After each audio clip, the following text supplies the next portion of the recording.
작년 가을 집안의 텃밭을 육묘장으로 바꾸었습니다. 이곳에 작년 가을 파종, 올해 겨울 파종과 봄 파종을 했더랬죠.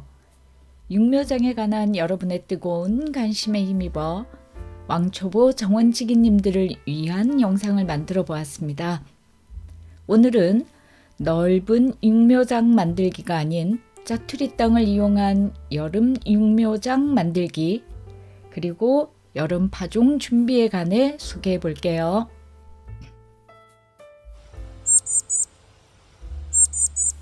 여러분은 정원의 시작과 끝, 즉 정원의 주기를 어떻게 잡고 계시나요? 혹시 싹이 트는 봄부터 월동하는 겨울까지라고 생각하시나요? 상식인 듯한 봄부터 겨울까지를 지금부터 다르게 생각해 보면 어떨까요? 제 경우는 씨앗이 정원의 모든 것이라 해도 과언이 아닙니다.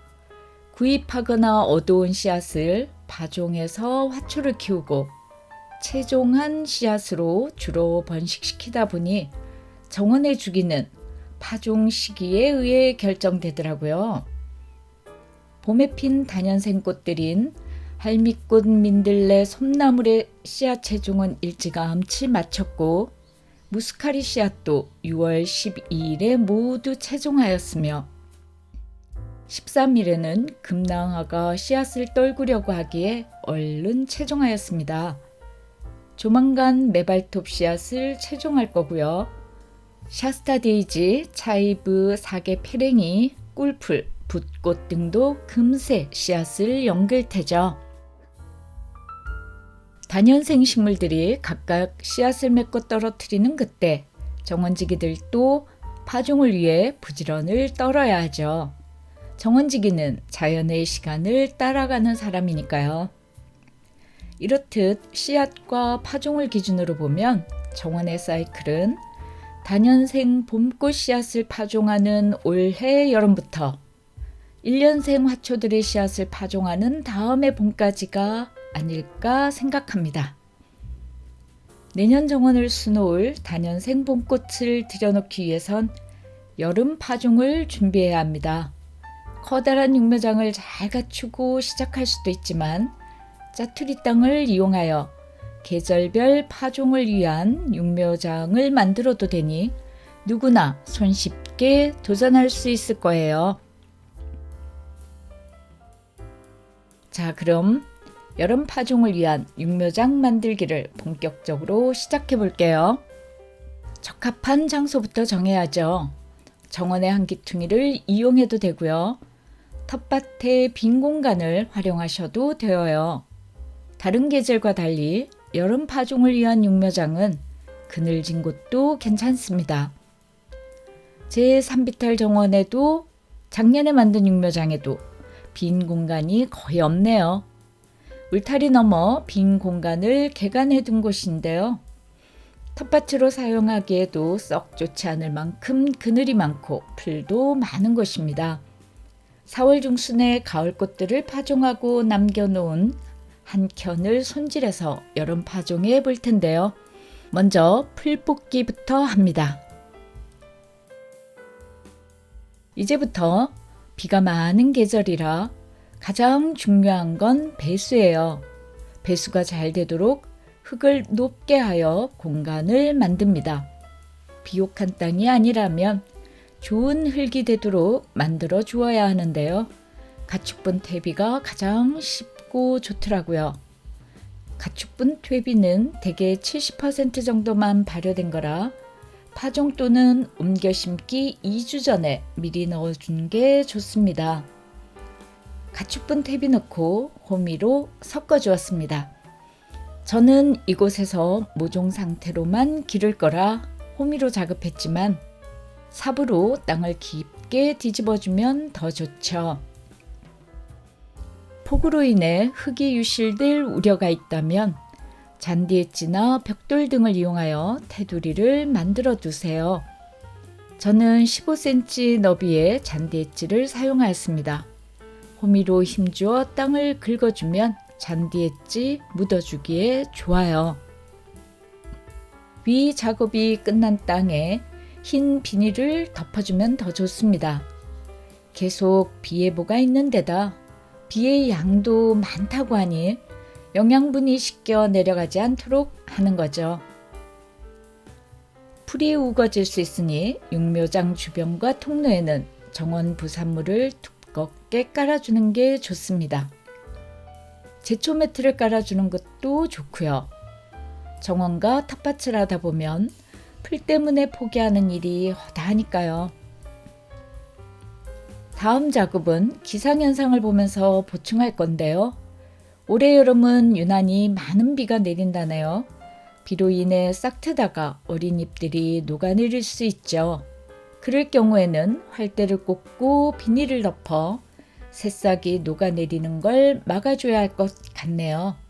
바람은 잘 통하도록 아래쪽까지 다 덮지 않고 양쪽은 비닐을 열어주면 좋겠죠. 흙 속에는 엄청난 양의 잡초 씨앗들이 있을 수 있는데요. 빨리 싹을 틔우게 한 다음 뽑아버리는 게 잡초로부터 빨리 벗어날 수 있습니다.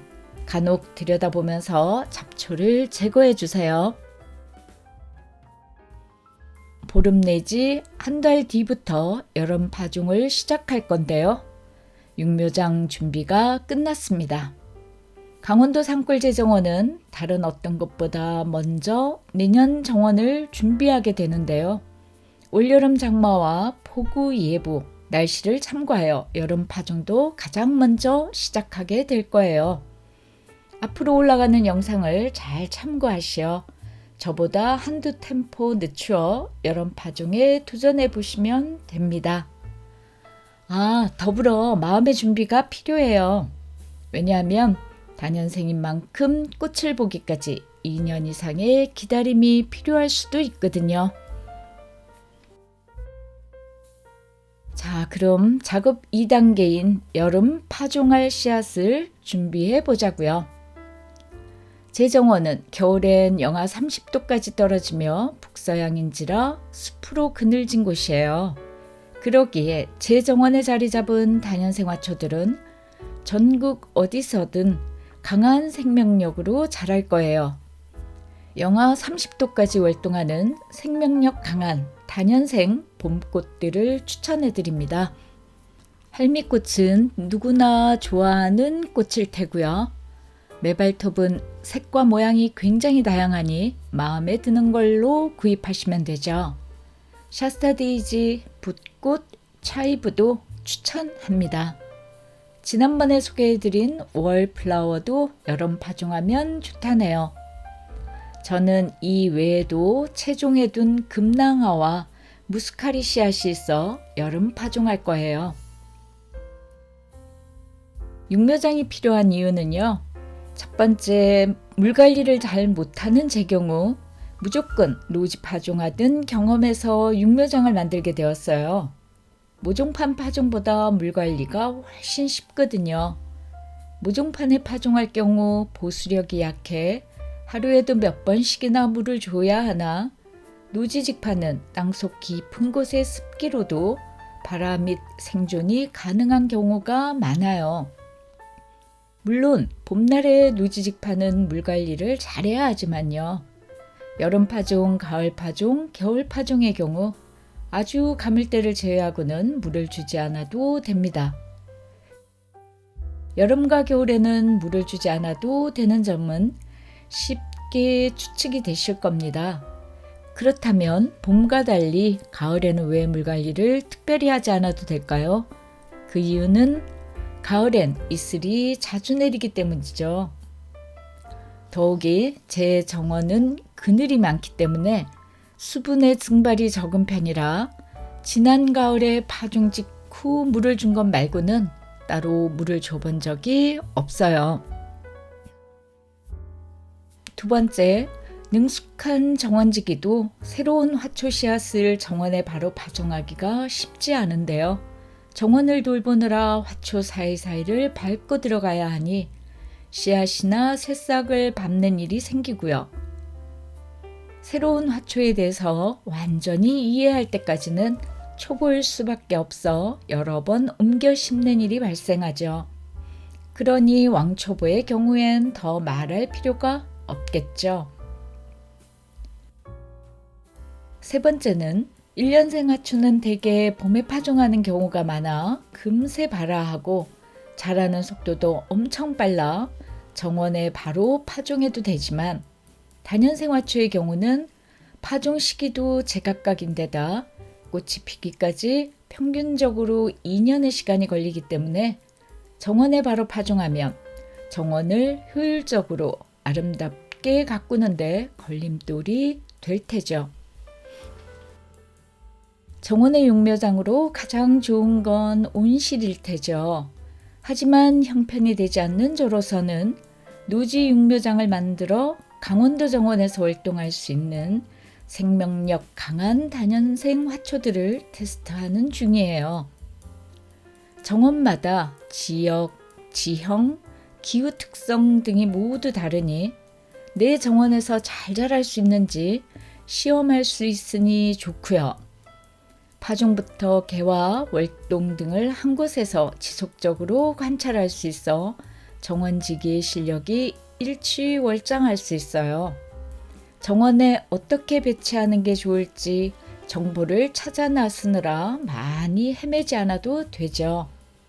저처럼 큰 육묘장이 아니어도 아주 작은 크기의 짜투리 땅만 있다면 언제든 육묘장을 만들 수 있습니다. 봄 파종, 여름 파종, 가을 파종, 그리고 겨울 파종의 특성에 맞게 계절별로 실용적인 육묘장 만들기에 도전해 보자고요. 눈여겨봐 두신 다년생 봄꽃들이 있으실 테죠. 이 꽃들을 파종부터 도전해 보고 싶으시다면 올 여름 파종에 꼭 도전해 보세요. 더불어 이번에 만든 육묘장에 여름 파종하는 방법도 영상을 올릴 예정이니 기대해 주세요. 오늘도 시청해 주셔서 감사합니다.